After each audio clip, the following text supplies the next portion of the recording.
Bismillahirrahmanirrahim. Assalamualaikum warahmatullahi wabarakatuh.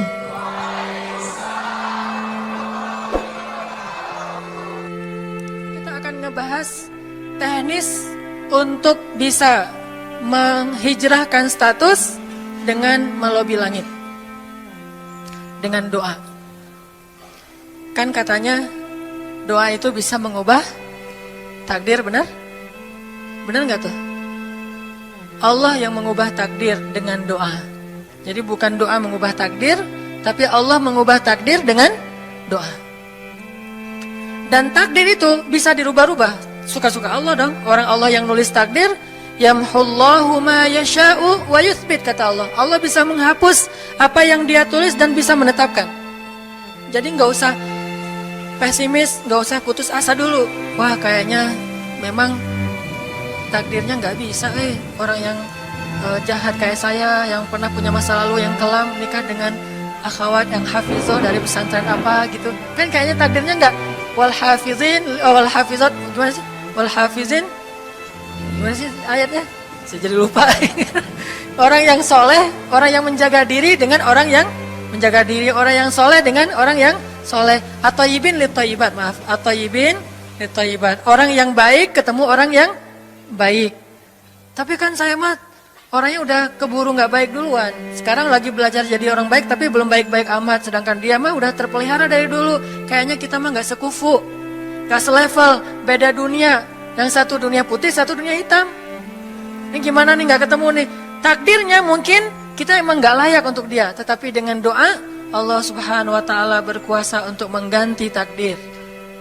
Makanya malam ini kita akan belajar tentang bagaimana menggunakan jalur langit untuk bisa mendapatkan hajat kita. Baik menikah, dapat kerjaan, punya anak, dan keajaiban-keajaiban lain yang bisa kita dapatkan kalau kita tahu cara menggunakan jalur langit. Sebelum kita masuk materi itu, yuk kita tilawah bareng-bareng ayat yang standar lah tentang doa. Udah pada tahu kan? Silahkan dibuka. Ayat apa? Surat Al-Baqarah ayat 186. Itu standar banget kalau bab doa. Surat Al-Baqarah ayat 186.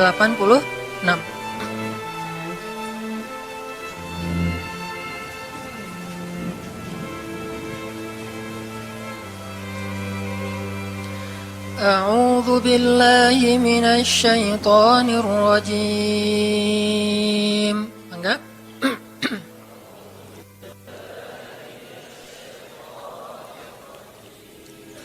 Bismillahirrahmanirrahim.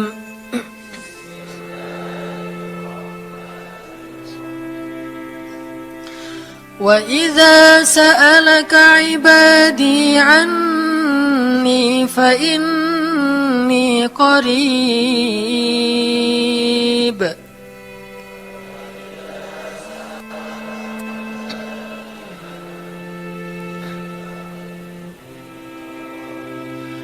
Ujibu da'watad da'i idza da'an.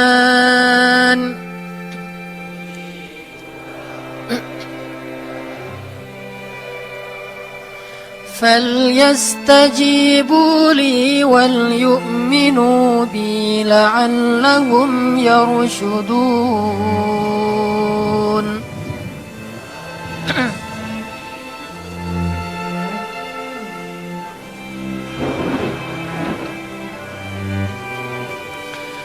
Dan apabila hamba-hambaku bertanya kepadamu tentang aku, maka jawablah bahwasanya aku dekat.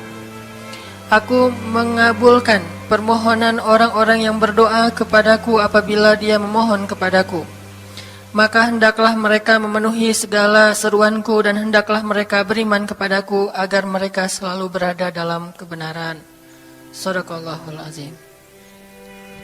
Teman-teman yang dirahmati Allah Subhanahu wa taala, ayat ini adalah ayat, kalau kita kasih judul ayat ini tuh janji Allah kepada orang yang berdoa. Janji Allah kepada orang yang berdoa. Makanya doa itu benar-benar senjata orang mukmin. melebihi senjata apapun yang dimiliki oleh seseorang. Paling dahsyat itu kalau punya doa. Jadi kalau orang yakin kepada Allah, maka dan keyakinan dia kepada Allah lebih besar daripada keyakinan dia kepada apapun, maka selama dia masih bisa berdoa kepada Allah, dia tenang. Ada masalah dikit, oh Ilahi. Ada masalah dikit, Ilahi. Ada masalah dikit, Rabbi. Terus saja. Ada masalah sepele apapun, minta ke Allah. Ada masalah apapun, minta ke Allah. Dan kata Nabi, janganlah kalian menjadi lemah dalam berdoa, karena sesungguhnya tidak akan binasa seseorang selama dia masih berdoa kepada Allah. Itu hadis Nabi dari Aisyah. Janganlah kalian menjadi lemah dalam berdoa, artinya jadi pundung, jadi putus asa dalam berdoa, karena tidak akan binasa seseorang selama dia masih berdoa kepada Allah Subhanahu wa Ta'ala.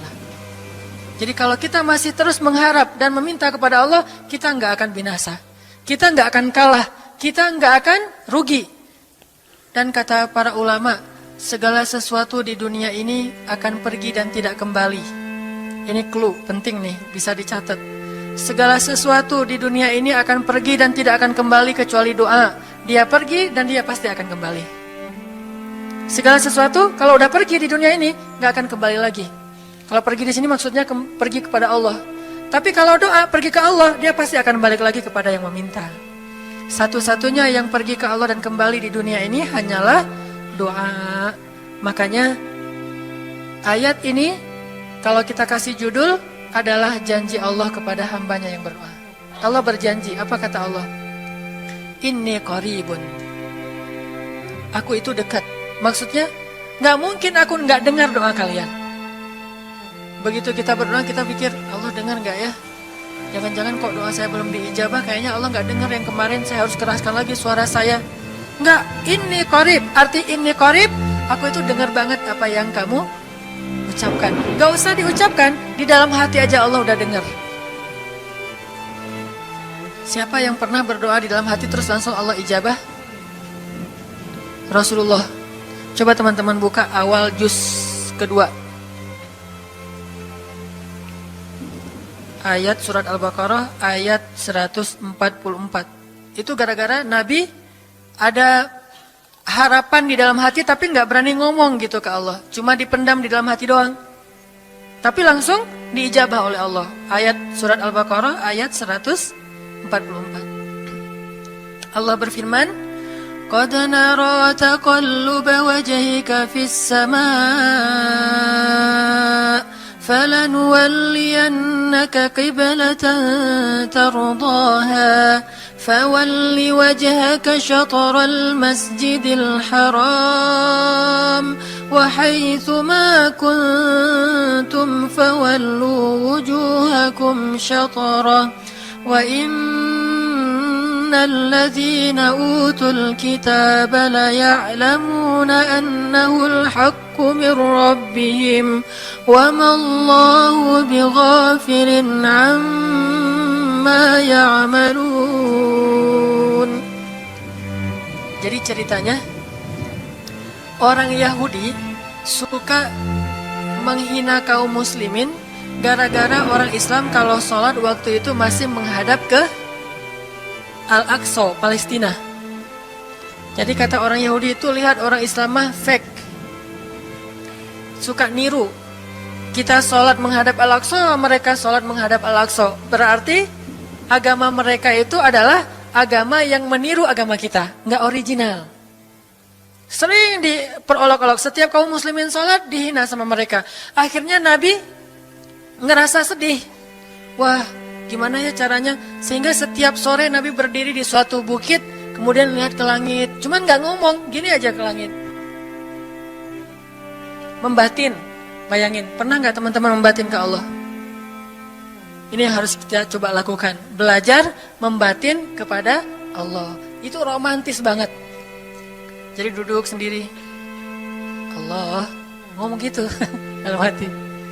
Dan yakinlah ini qarib, Allah tuh dengerin. Jangan pikir saya kayak ngomong sendiri, kayak orang kurang waras. Enggak, Allah itu mendengar. Jadi kita batin aja sama Allah, ngomong dalam hati, ya Allah, saya tuh lagi gini, ada masalah. Ngomong dalam hati kita, please Allah, please gitu ya. Nah, Itu kalau kita membatin, inni qaribun wa asirru qaulakum aw ijharu bih innahu alimun bidzatis sudur. Jadi Nabi nggak enak mau ngomong, ya Allah tolong dong pindahin kiblat dari Masjidil Aqsa ke Masjidil Haram. Soalnya daripada dikata-katain melulu sama orang Yahudi, mau ngomong kayak gitu tuh nggak enak sama Allah. Malu Rasul ke Allah. Masa kiblat aja minta dipindahin. Akhirnya Nabi cuma ngelihat ke langit aja tiap hari. Udah selesai pulang. Besok lihat lagi ke langit. Turunlah ayat ini. Sesungguhnya kami telah melihat bagaimana kamu selalu menengadahkan wajahmu ke langit. Maka kami palingkan kiblat ke arah yang kamu sukai. Coba lihat. Turun wahyu untuk merespon doa Nabi yang bahkan belum diverbalkan. Belum diucapkan dengan kata-kata, tapi Allah udah ngerespon. Ini kan keajaiban doa nih. Cuman kita seringnya ngerasa udah minta berkali-kali kok nggak dikasih-kasih. Kita belajar sekarang. Rasul nggak usah minta pakai verbal, cuman membatin doang dalam hati, Allah udah ngasih. Pernah nggak teman-teman ngerasa kayak gitu? Ada kepengen sesuatu, tiba-tiba terwujud. Pernah kan? Tapi kepengennya yang baik-baik. Pengen misalnya, aduh, saya pengen banget umroh. Cuman mau ngomong kayak gitu mah, saya mah orangnya kayaknya nggak mungkin bisa umroh kalau ngandalin harta. Orangnya nggak mampu, kerjanya juga pas-pasan. Gimana mau umroh, untuk makan aja susah. Tapi pengen banget dalam hati kita.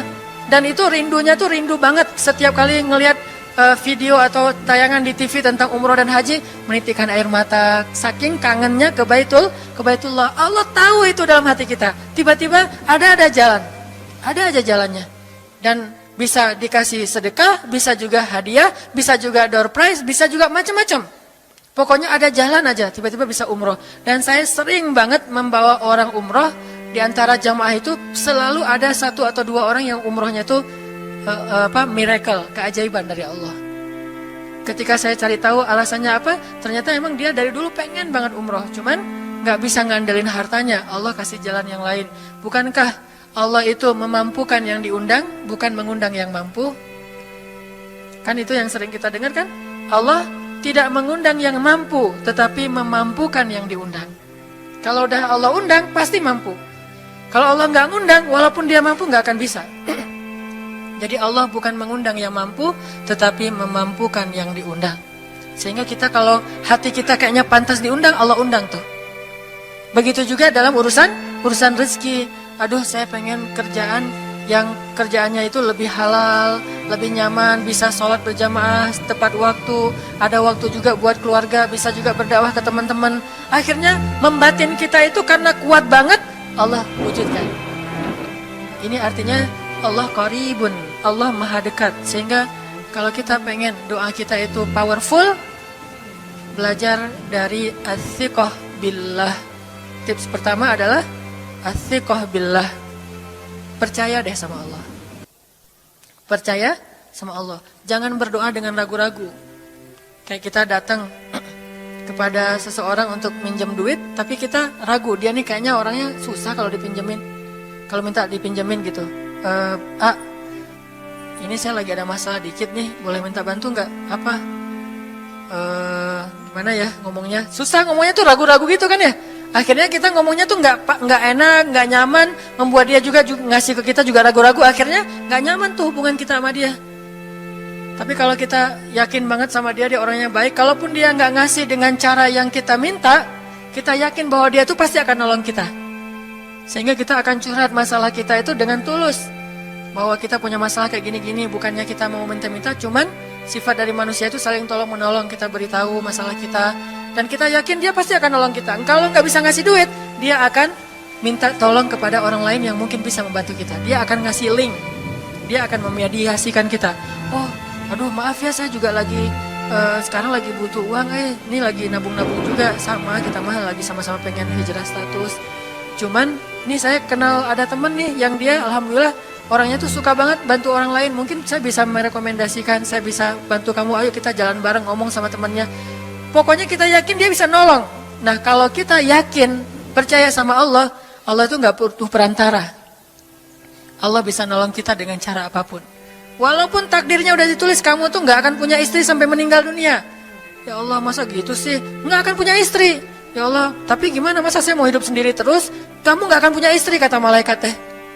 Ini orang doanya katakan malaikat dengerin doa kita ya. Kalau di hati malaikat nggak tahu, tapi kalau di lisan kita doa, ya Allah, beri saya seorang suami yang benar-benar bisa mendidik agama saya. Kata malaikat, Neng, ganti doa yang lain aja tuh Neng. Itu mah takdirnya udah ditulis, Neng nggak akan punya suami. Kata malaikat. Kita mah walaupun malaikat ngomong gitu, biarin aja. Ya Allah, Engkau Maha Rahman, Maha Wadud, Engkau bisa mengubah takdir. Kata malaikat, ya juga sih, cuman takdirnya udah ditulis Neng. Ya Allah, terus aja tiba-tiba tok, Assalamualaikum, Waalaikumsalam. Ayahnya nemuin, ternyata pas kita nguping dari kamar, wah itulah calon pangeran kita yang datang untuk melamar kita, calon raja, calon imam. Malaikat heran-heran, wah subhanallah nih si Neng ini gak putus asa dalam meminta. Kita juga gitu, doa aja terus. Walaupun takdirnya sudah ditulis, karena Allah bisa mengubah takdir lewat doa dan harapan. Masih ingat cerita seorang ibu di zaman Nabi Musa dulu? Yang datang kepada Nabi Musa bilang, ya Nabi Allah, ya Kalim Allah, saya gak punya anak, udah tua kayak gini, bisa gak ya? Saya minta tolong Nabi Musa doa kepada Allah supaya saya punya anak. Kata Nabi Musa, bisa aja sih, gak apa-apa ibu. Ya udah saya doain, ya Allah, ini ada ibu minta anak. Kata Allah, ya Musa bilang ke dia gak akan punya anak, itu sudah takdirnya. Kata Nabi Musa, ibu maaf, udah ada jawaban nih dari Allah. Gimana ya Nabi Musa? Allah bilang takdir ibu gak akan punya anak. Oh gitu ya, ya udah deh pulang. Sampai di rumah, ya Rahim, ya Rahim, doa aja terus. Besok datang lagi, karena dia pengen tahu kabar dari langit. Nabi Musa itu bisa bicara ke langit. Ya Nabi Allah, saya mau tahu nih, kira-kira Allah sudah memperkenalkan belum ya permintaan saya? Permintaan apa? Pengen punya anak. Tapi kan kemarin udah, kata Allah takdirnya gak akan punya anak. Ya coba aja dulu sekali lagi, siapa tahu sudah mau, sekarang Allah memperkenankan. Wah ini benar-benar dia husnuzan sama Allah, siqah, percaya sama Allah. Gak percaya kepada yang lain, percaya sama Allah aja. Nabi Musa karena udah terus aja direngekin minta gitu, Nabi Musa bilang, ya Allah, ini ada ibu yang kemarin, gimana dong ya Allah?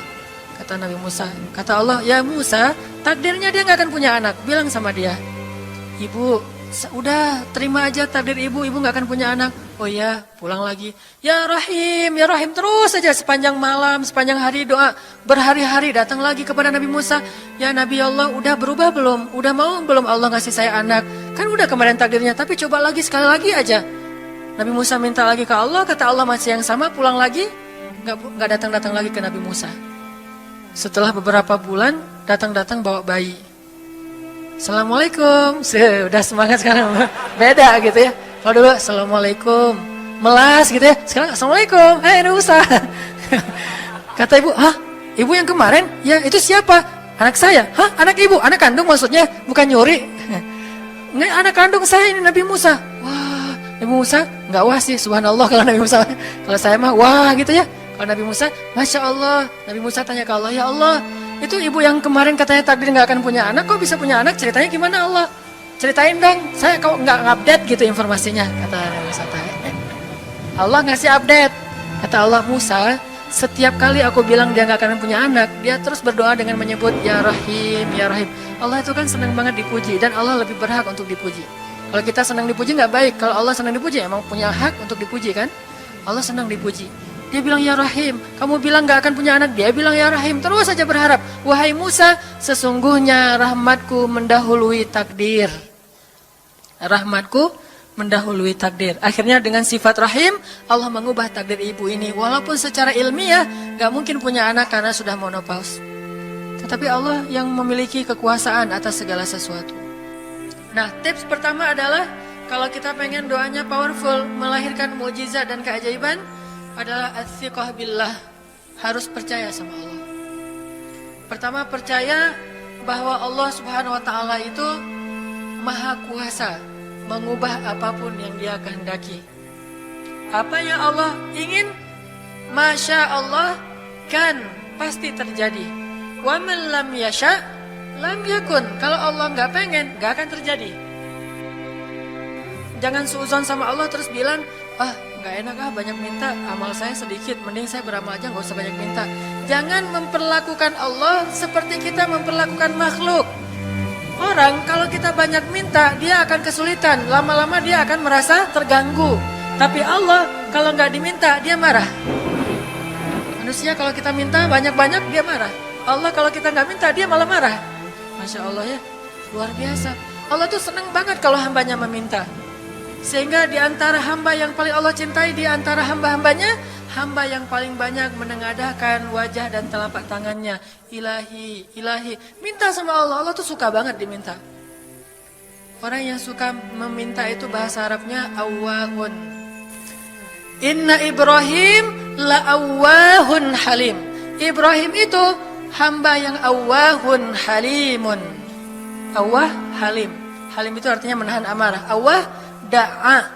Da'a artinya banyak berdoa. Kalau itu berdoa. Kalau da'a, senang banget doa. Ada masalah dikit, ilahi, Rabbi, ngadu aja ke Allah, manja gitu.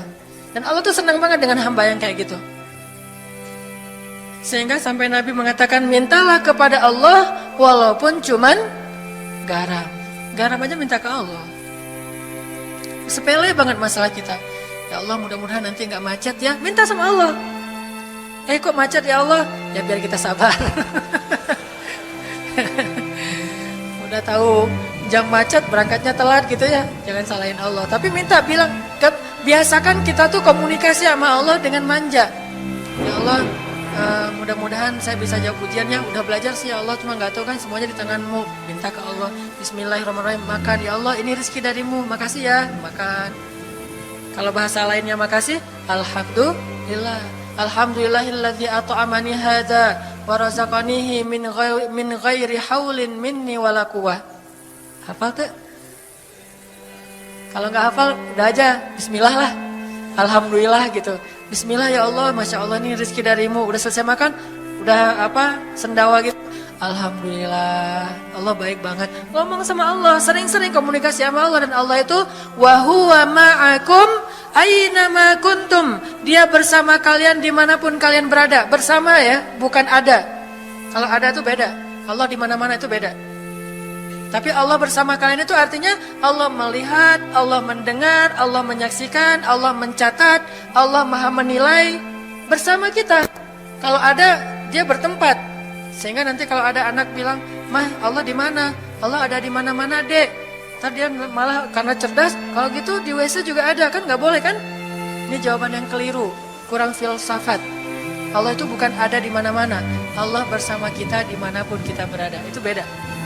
Kalau bersama, ma'iyah artinya Allah melihat, menyaksikan, mendengar, menghargai, dan terus memelihara dimanapun. Sehingga nggak usah khawatir bahwa ini mah nggak di masjid, nggak apa-apa. Selama bukan di tempat yang najis, seperti di kamar mandi atau di mana yang tempat-tempat yang nggak boleh, kita itu mah nggak.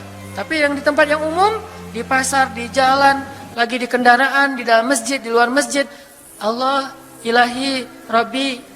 Kalau perlu lebih lebih manja lagi, pakai irama dikit, Allah gitu. Kayak orang manggil temennya gitu. Atau kita miss call Allah dulu, ya Allah. Udah nggak ngomong apa-apa. Itu miss call, miss call Allah. Ngapain miss call? Caper, kangen sama Allah. Allah gitu lagi. Itu zikir kan? Allah, Allah, Allah. Kata Allah, ada apa hambaku? Allah lagi, Allah lagi, Allah lagi. Terus saja Allah di miss call berkali-kali. Pas Allah buka, wah 100 miss call. Allah 100 kali zikir. Udah 100 kali miss call, Allah yang telepon balik. Ada apa hambaku? Wah, ditelepon sama Allah. Lewat kejadian-kejadian hidup, tiba-tiba ada kejutan dari Allah. Langsung bilang sama Allah, thanks Allah. Kan romantis tuh sama Allah. Jangan cuma sama cewek doang bilang thanks, segala macam bahasa-bahasa yang keren. Sama Allah juga harus keren. Tapi setelah thanks, alhamdulillah, karena itu yang paling baik. Intinya harus percaya sama Allah. Allah tuh senang banget didoain, kita berdoa kepadanya gitu. Allah tuh senang. Terus makna percaya sama Allah juga, kita percaya bahwa Allah itu nggak akan ngecewain orang yang berdoa. Ujibu da'watad da'i idza da'an. Aku pasti mengijabah doa hamba-hamba yang berdoa kepadaku. Enggak usah khawatir, pasti diijabah. Tapi kok masih belum aja Ustadz? Nah, kita harus belajar. Apa itu makna diijabah? Jangan-jangan Allah udah mengijabah, kita nggak ngerti. Kayak ada analogi tentang orang yang tenggelam, terus dia meninggal sambil menuduh Allah, Allah kok nggak nolong saya, bukankah aku sudah mengirim pelampung? Jadi pelampung itu cara Allah menolong kita. Kita berharap ditolongnya tiba-tiba selamat aja di pantai. Nggak kayak gitu, Allah punya cara. Sehingga kita harus belajar memahami maksud Allah. Allah maksudnya apa? Di antara cara Allah mengijabah, kata para ulama, satu, Allah mengijabah persis seperti yang kita minta. Dua, Allah mengijabah yang lebih baik dari yang kita minta. Yang ketiga, Allah kalau nggak ngasih persis, ngasih yang lebih baik, dikasih di akhirat. Bahkan itu lebih keren daripada di dunia.